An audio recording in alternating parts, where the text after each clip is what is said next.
Hi you guys! We're gonna do some watercolor painting today because we're all at home and why not? I wish we could all be together. I know a few of you, I got the class list, are maybe new that we haven't gotten a chance to meet. My name is Sarah. I love watercolor. I love painting. I love flowers. And so we're gonna paint some flowers today. The few things that you will need, let's see, are two brushes. Realize that's three. Two brushes, one kind of small like this, and then something a little bit bigger for you to be able to move and wash color around. If you have something extra big like that, that's totally fine. You just want to make sure that you have a variation of two choices, or three. If you have a few, that's totally fine. Just something big enough that you can really move color and get that water on your paper. The second thing is we need to have watercolor paper. The difference between watercolor paper and just regular, like copy paper is that it's a lot thicker and it has texture. So when we're moving water around, it's not gonna soak through and it's not gonna get all ripply and it's not gonna tear. So that's like the main perk to having the right paper. Plus, if you make something that you really love, it's thick enough that you can keep it.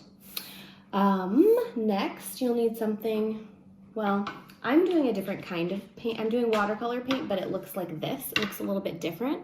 It's in a squeezy tube. It comes out kind of like acrylic paint, but then I water it down and I just put it on a little palette like that. I'm assuming most of you probably don't have these, which is totally fine. You're probably using just like a regular watercolor set, like a Crayola set, and that's gonna work just fine. So no worries if you don't have it like this. What else do we need? We need water, of course, and I like to have a paper towel handy because you might want to dry off your brush, and so you're not constantly loading more water on your brush. And then the last thing we're going to use today is something round, anything round. I'm going to use just an old beat up Tupperware bowl, and we're gonna use that to trace and make a circle. So the cool thing about a video is you guys can stop at any time, pause me, I will freeze, and you can catch up, you can go back, you can skip ahead if you want. So I'm excited about that. And then also, once we get into this, I would love to see what you guys are making too, so. Okay, so first things first, I'm trying to make sure I didn't forget to tell you anything. First, we're going to, oh, I did. You need a pencil. So if you don't have all those things, pause me and go get them. And first thing we're gonna do is we're gonna trace, this is such an old Tupperware bowl, we're gonna trace a circle. What I'm thinking we should do today is sort of like a flower wreath, because it's a fun way to make a beautiful piece of art and also practice drawing all the different flower shapes. For those of you who've taken my class before, there are some really simple, basic flower shapes that they look harder than they are, and they're pretty easy to master. And then you add your color, and then it's just this like light, whimsical wreath. So first things first, we're going to do one of my favorite basic flowers. And if you notice, I'm kind of going over that circle. It doesn't really matter. You can erase it if you'd like, but I'm actually going to add lines to mine. So the cool thing about flowers is they're not perfectly symmetrical. They're not perfectly straight lines. Petals are wobbly. Edges are layered. So don't feel like it has to be perfect. See, I want it to be a little bit wider. Okay, there's that. And then we're gonna do some leaves. So to show you that shape again, whoop, like that. And if at any point you're trying something and you're just like, oh, I don't like this shape or this isn't working, feel free to completely try a different flower. If there's a flower that you love to draw, put it in the wreath. I'm gonna make all of mine kind of going in the same direction, so it looks like they're maybe attached to each other, like on a little wire. The next one, why don't we do something kind of like petally, like a peony or a rose. Doesn't even have to look exactly like a real flower. We just want it to be a soft, pretty shape like that, okay? So to practice this flower again, you're basically drawing a triangle like this. And then again, if you like, you can go ahead and delete, you can go ahead and erase that inside line. And I'm just adding these because I think that they look really interesting. And at the end, I like to finish a watercolor painting by lining it. I use watercolor black ink often, but absolutely you could use like a skinny Sharpie or even just a pen. And it just gives it that like extra pop. Okay, so now we're gonna do another leaf. I'm gonna do something like that. So whoop, and then I'm gonna take a little notch. And then we want the other side to come up. And then you draw that. And I'm gonna carry that down, so that's the stem. And let's have some more in here. This is kind of a fun one to fill it out, where you just do a line, and you do leaves on either side, like that, getting smaller as they go up until it's like that. So see how it's starting to fill out, and it looks full. So we're just gonna keep going all the way around the circle. What kind of flower should we do next? What about, well, I always like doing little fill-in flowers like that too. I think they're cute. They just look cute. Okay, we're gonna do, oh, I know. We're gonna kind of do a three-dimensional looking flower like this. And then you're gonna bring that line, and then it looks like this is the front of the flower, and then you can sort of see the inside. So to give it a little more of a three-dimensional feel, I'm gonna draw these lines like that. Here we go. Nice. And then I'm just gonna fill it in with leaves. So whenever I'm drawing bouquets or just a wreath of flowers, or I draw people with flowers in their hair a lot, that's really fun. Just kind of look at it and see where you think it needs to be filled in. So like maybe here I could add a little something, and you can add different sizes and shapes, and that creates a really interesting composition. Okay, so the sketching part can take a little while or a long while, however much time you want to put in. Some people like to just loosely outline what they're going to do with a pencil, and then, but mostly use the watercolor and the painting to fill in and give dimension. Some people really like to get detailed with their drawing. One thing you don't want to do though is to fill in with your pencil. So even though I'm doing these lines, resist the urge to shade or fill in, because you'll get pencil everywhere, and then once it gets wet, it's kind of messy. Okay, I'm just gonna kind of quickly do, let's see, I'll do a few more. Maybe trying to decide what kind I want to keep going with. Let's do this guy.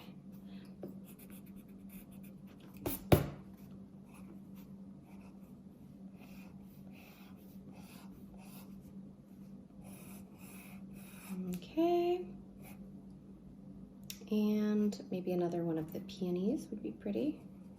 So when I do those, if you notice, I'm just kind of doing like a little squiggle shape, and then you do bigger squiggle shape around it.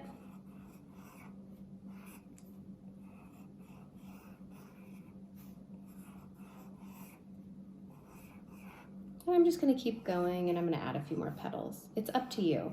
There's no right or wrong way. You just stop when you think it looks like a pretty layered flower. Okay, something like that. And let's try similar.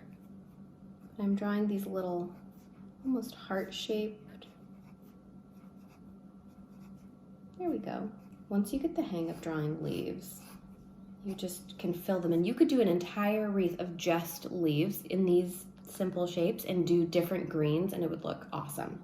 Okay, we're almost done filling in. Let's do another big flower like this. Okay.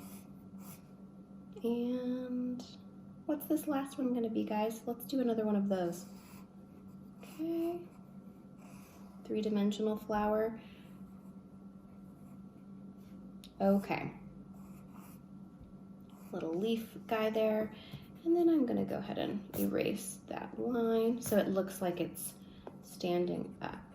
I don't worry too much about the pencil usually, but every artist is different, so do what feels right to you. I love that about art. There isn't an exact right or wrong. It's whatever feels good to you. And some people love to be really careful and some people like to be a little more free with it, and that's totally your choice. I want it to be fun. That's the main thing. If you're feeling like, oh, mine doesn't look like that, or I want mine to be you know, bigger, smaller, whatever, you can try it a few different ways. This is all about experimenting, and so much of learning to draw and learning to paint is not being afraid to completely accidentally ruin something. So experiment and try, because you can always do it again. Okay, so I feel pretty good about that. I think, you know, I might do a few little branches just to fill it out. And then I'll also do some with just paint that aren't sketched on. Okay, so now we have our drawing and we're gonna go in with a little bit of color. So I want you to be able to choose whatever colors you want. If I make this flower yellow, you don't have to make that flower yellow. I might have different colors than you do, and that's totally fine too. Since I'm working with these, I'll try to use more like basic primary colors, but whatever you have works. So I'm gonna get my brush wet. Let's go in with, I think I do wanna do some yellow. And I'm gonna start with that first flower. So mostly, I'm just gonna fill it in, the solid color. And the more water you add, the more translucent the color will be. And I'm gonna rinse my brush and I'm gonna dab it. This is where my paper towel comes in really handy. I'm gonna dab it a little bit. Okay. And now I'm gonna go in with a little bit of orange and I'm gonna just touch it right at the base and it'll start to kind of fill in with the yellow. And I'm using a little bit of water to help it kind of bleed together. So the cool thing about watercolor too is that it'll look so different once the colors settle in and dry. So another way to experiment is to just see, okay, well, what happens when I mix these or add these two colors together? And also I have to give you this warning. If you paint something really close, like if I painted this flower, let's say pink, and I didn't want it to mix, if it touches right there, they go and they bleed into each other. So a good way to avoid that is to maybe skip a flower and like paint over here. That way while you're doing this side, that one can be dried, if that makes sense. Okay, moving through, we're gonna do some pink, and I'm gonna do this guy, because like I said, can't go to him, this guy. I can't paint that one yet because it'll bleed. So just filling it in. And the cool thing too is you can add layers and that's gonna change the dimension and the way that it looks, but I like to just get my basic layer down first, okay? And then we're gonna add, and like I said, you may not have pink. I'm gonna add a little bit of like orangey to my pink, and it's gonna make the inside look a little bit darker. And I'm just gonna add it a little bit to the edges, like that. Okay, now I'm gonna do a technique that we did on our very first class. For those of you who've taken my class before, we filled in an area with water, just plain water, and then you add your color and it grabs it. So I'm gonna experiment with that technique on this bear flower. So My water's slightly tinted, but I'm painting carefully just that outside part, and I'm getting it pretty wet. And then we're gonna do, let's see, oh, I have some purple, how about that? So some of the color, mine is dry, so it's kind of turned into what like a basic color set is like, where it's dry and then you add water and it hydrates it. Okay, now watch this. Let's see, will it bleed? When we did this before, we were using the, they were liquid watercolors. Do you guys remember those? That seemed to bleed a little bit better, but this still does it. Meh, kind of. Okay, I'm just gonna fill it in. It didn't quite work, that's okay. All right, and then I'm gonna wanna paint this back part, but again, I want that to be a darker color so it looks like it's behind that petal. So I'm not gonna do it right now because that is wet, so it'll whoosh, grab it. Okay, moving on. I really like this corally pink color, so I think I'm gonna do the same thing. I'll do it here. A little more orange. And again, I'm leaving this little back petal open, unpainted for now. And maybe a little bit of yellow over here. And I think that purple is pretty too, and I think we should probably do this purple so it balances. Think about the colors that you choose and how the piece looks all together. Because you might, if we did all oranges and yellows and just one purple, it might draw your eye just to that purple. So I'm gonna do some purple over here and that'll balance it out. Usually in a painting, in any painting, your eye kind of wants to be drawn to one certain spot. With this, because it's circular, it kind of just, whoosh, you take it all in, unless there's a color that really jumps out. Okay, I can't wait to get to the green. I feel like the green is gonna look pretty with all of these pinks and oranges and purples. Okay, how about you're gonna be orange? Also, I have to say spring is my absolute favorite season. Oh, here we go, look.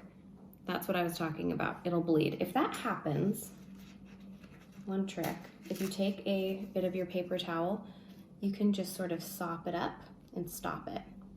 There you go. And then I'm just gonna leave it alone. I'm not gonna fuss with it. I'm gonna let it dry. But paper towel works awesome for that, where you can really just kind of like delete it. We'll add some orange to this. It looks pretty.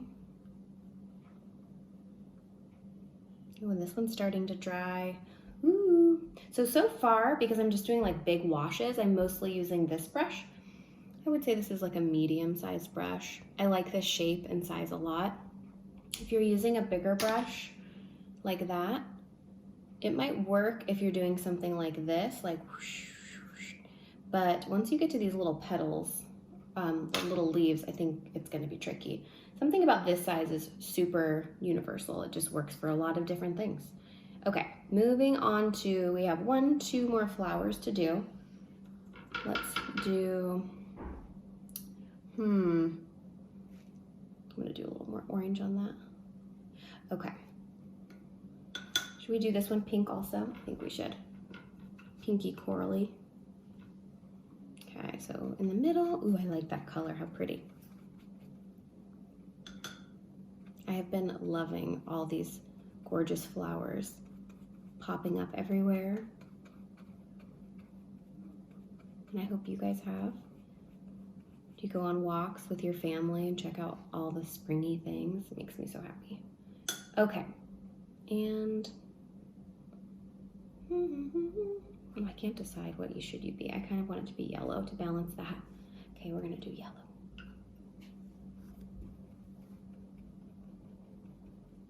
Kind of a light yellow. So if you notice, that's pretty light. If I build, I can even do a 2-dimensional flower by adding more or less water. There we go. So I made it a little bit more dark and dense right there, and then it got lighter to the end, which I think looks kind of cool. And right in the background, I'm gonna make this sort of blue. Kind of bluish with purple added.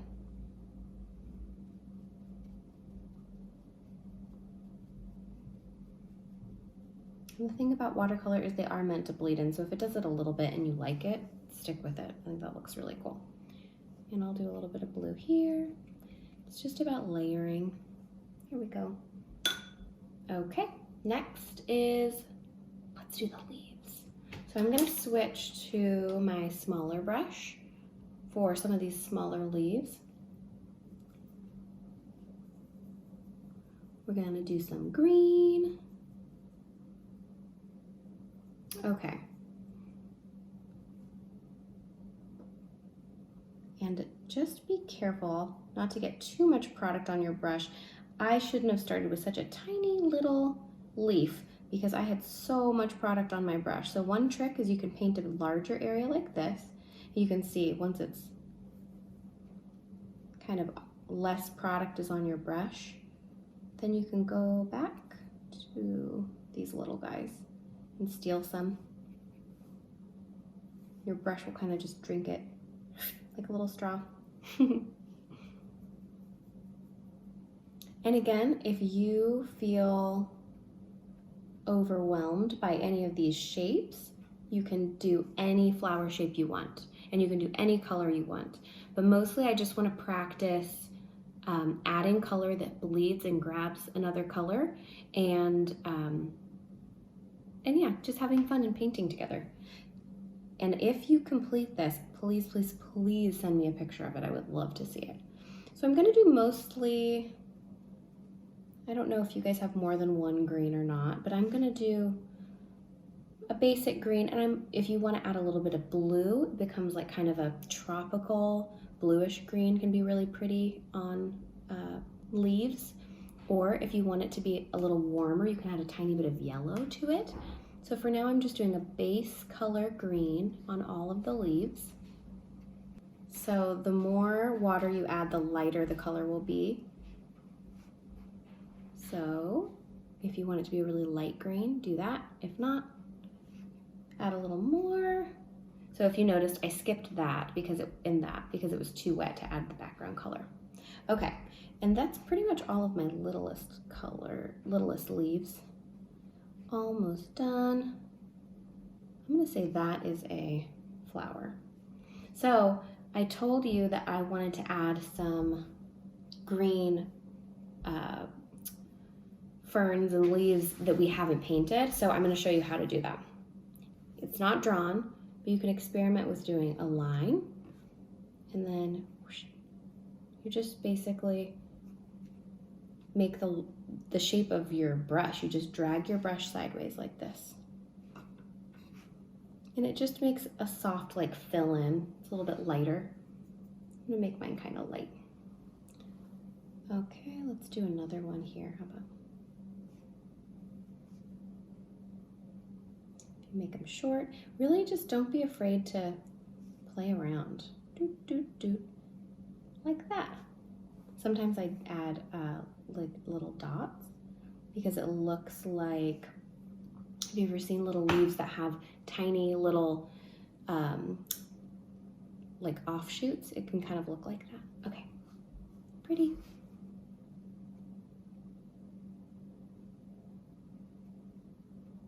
Just kind of filling it in so it looks really rich. Okay, and then we have, oh, these big ones.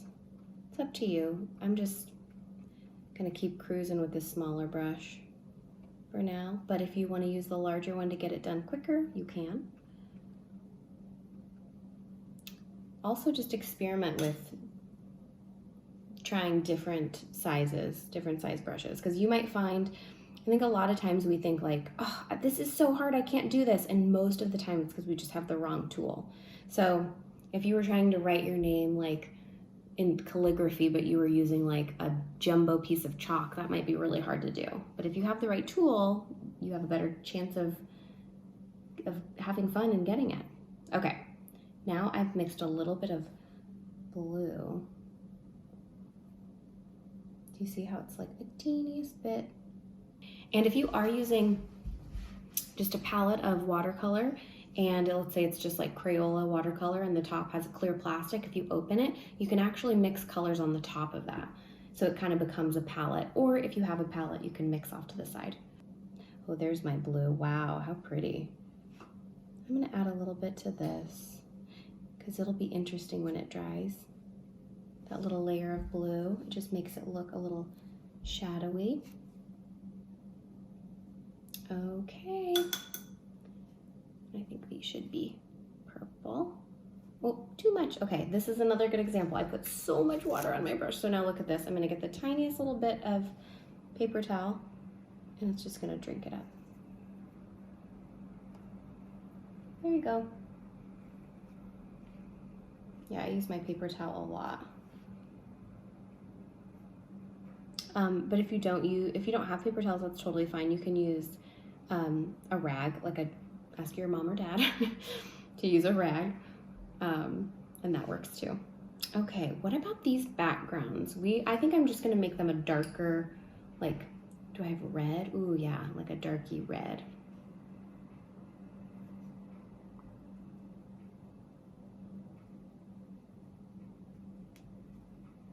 All right, we're almost done with the color.